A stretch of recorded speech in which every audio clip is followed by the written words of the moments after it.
السلام علیکم، څنګه یې ملګرو؟ خیر تاسو خیرونه دي؟ نو نن به مونږ پخو سټیم غوښه، مطلب دا به مونږ په سټیم باندې پخو. غوښه مې داسې پلنه پلنه کټ کړې ده او بیا مې وینځله، ټوکرۍ کې مې واچوله چې اوبه ترې بالکل لرې شي. نو دا بالکل وچه ده، مطلب اوبه ترې لرې شوي دي او دا د غټ څاروي غوښه ده. نو دلته به غوښه مونږ اول لږ شان تیلو کې اول سره کړو او بیا به مونږ دې له مسالې ورکړو، هغې نه بعد به بیا سټیم کوو. نو فرای پین کې مې داسې 3 چمچې تیل واچوله، اوس به پکې دا ټوله غوښه سره کړمه. غوښې باندې بس چې رنګ راشي له پاسه، مطلب دې دا کلر لږ براون شي، داسې سره سره شي، نو بیا به یې مونږ لرې کړو. پخو به یې نه دې ټایم کې، بس معمولي به یې دوانو سایډو باندې لږ سره کوو چې تیلو کې سره شي، نو دې نه به دا کچه شان سمیل هم لرې شي او بیا چې کله مونږ دا سټیم کړو نو ډېره زیاته به خوندوره وي. او یوه چمچ مو پرې مالګه واچوله. مالګه ستاسو خپله خوښه ده چې څونه خورئ بس هماغومره پرې واچوئ. نو دلته د غوښې یو سایډ سور شو، دا ما په بل مخ کو. اوس په ول دا بل مخ هم ښه سور کړمه، نو بیا به یې د دې تیلو نه لرې کړم.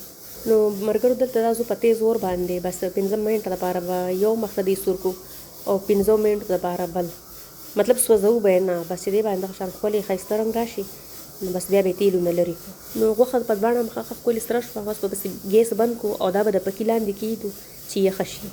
او دلته به لږ مساله تیاره کړو. مساله کې ما یو چمچ ادرک لهسن پیسټ واخیستو او ورسره پکې دا ټولې مسالې واچوم. مسالو کې دنیا پاوډر ده، هلدي پاوډر دی، کالی مرچ پاوډر دی، زیره پاوډر دی، لال مرچ پاوډر دی او کوټې ہوئی لال مرچې دي، کم ته چې دړه مرچ وایي. یوه چمچ مې پکې سویا ساس واچو، یوه چمچ به پکې چیلي ساس واچوم او دا والا چیلي ساس مې پکې واچو او یوه چمچ به پکې سپینه سرکه واچوم. بس به دا ټولې مسالې ښکلې ولړو راولړو چې پیسټ یې تیار شي. سرکه مې پکې دا واچوله. نو مسالې مې ښه ولړې راولړې. اوس په دې کې غوښه واچوو او دا مسالې به په دې غوښې باندې ولګو. لاس ته به دستانه واچوو او په لاسونو به یې ښه کلک کلک ومږو چې د غوښې پسې دا مساله ښه ونښلي، ځکه چې مرچکي سره بیا لاس وځي. نو دلته مو مسالې ښه ښکلې ولګولې په غوښه باندې. بس به دا د 30 منټ لپاره داسې پرېږدو. 30 منټ بعد به یې پخوو. نو د غوښې 30 منټ وشو، دلته مې کوکر را واخیستو او 4 کپه مې پکې اوبه واچوله. بس به پکې سټینډ کېږدو. که ستاسو سره دا سټینډ نه وي نو بس د سیلور یو کټورۍ پکې کېږدوئ او غوښه به په دې الومینیم کې کېږدو او ښه مزېداره به یې راونغاړو پکې، داسې پنډوکې شان به ترې جوړ کړو. ملګرو که ستاسو سره دا الومینیم فایل نه وي نو تاسو بیا هغه بیکینګ پیپر هم اخیستی شئ د دې په ځای. نو بس غوښه مې الومینیم کې کېښودله.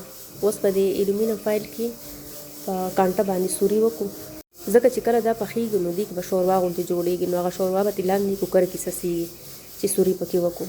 او که سوري پکې ونه شي نو بیا به هغه ټوله شوروا دې کې یوځي او غوښه به زموږ ډېره مزېداره نه وي. نو دلته پکې 15-16 سوري مې وکړله په کانټې باندې. اوس به دا کوکر کې چې کوم سټینډ ایښی دی په هغې له پاسه به یې کېږدو او د 1 غنټې دپاره به مونږ دا پخه کړو، مطلب دې له به مونږ 1 غنټه ټایم ورکړو، ځکه چې دا د غټ څاروي غوښه ده نو ټایم به له مونږ ډېر ورکوو. اول 10 منټ به بس ګیس ښه تیز کړو، 10 منټه بعد به مونږ ګیس رو کړو او په رو ګیس باندې به وله 1 غنټه ورکړو. نو 1 غنټه بعد مې ګیس بند کړو، کوکر نه چې ښه سټیم ووتو. اوس به دې سر لرې کړو او چک پې کړو. خوشبو خو ترې ډېره مزېداره راځي، خو چې پخ شوي څنګه ده دا به اوس ګورو. نو دلته دا الومینیم ډېر زیات ګرم دی، خیال کوئ لاس مو ونه ستړي. نو دا وګورئ ماشاءالله غوښه خو زموږ په کتو کې ډېره مزېداره ښکاري، خو چې خوره پخ شوي ده یا نه دا به مو ګورو، چک کوو به. غوښه ډېره زیاته ګرمه ده نو چمچ به راواخلو چک به یې کړو. ماشاءالله دا وګورئ څومره ښکلې خوره پخ شوې ده. نو په 1 غنټه کې غوښه زموږ ښکلې مزېداره خوره پخ شوې ده. دا تاسو وګورئ ملګرو، دا غټ څاروي غوښه ده نو د دې د هضمولو دپاره موږ د دې سره لږ سلاد هم جوړو. نو سلادو کې مې دا ټول څیزونه واخیستله. دا به اوس یې معمولي تیلو کې لږ واړو راواړو چې دا هم لږ سټیم شي، مطلب چې ډېر کچه کچه نه معمولي شان پاخه شي. نو په سلادو به معمولي شان مالګه او معمولي تور مرچ هم واچوو، دې سره به دا ډېر ښکلي ذایقه دار شي. هوټل کې چې کوم سټیکس یا سټیم غوښه میلاویږي نو د هغې سره هم دغه شان سلاد پیش کوي، مطلب هم دغه شان سلاد ورسره جوړوي او غوښې سره کېږدي نو ښکلي هم ښکاري او چې انسان ورسره دا څیزونه خوري نو غوښه هم ډېره زر هضمېږي. نو بس دا سلاد مې معمولي شان واړول راواړول او بس پلیټ کې به یې واچوو او د بل طرف ته پکې غوښه کېږدو او بیا ستاسو خوښه ده که د ډوډۍ سره یې خورئ او که بس د سلادو سره یې خورئ، که چکني ورسره جوړوئ، دا ستاسو خپله مرضي ده.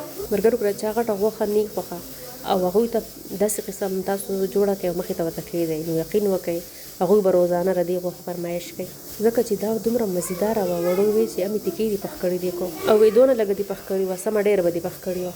مې زه بیا به دل سبا د دې نه سیوا پخه کړم. نو که ریسیپي مو خوښه شوي په دې خبره زموږ چینل هم لایک کړئ، هم یې سبسکرایب کړئ او هم یې خپلو خپلوانو سره شیر کړئ چې هغوی ترې نه هم خوندونه واخلي.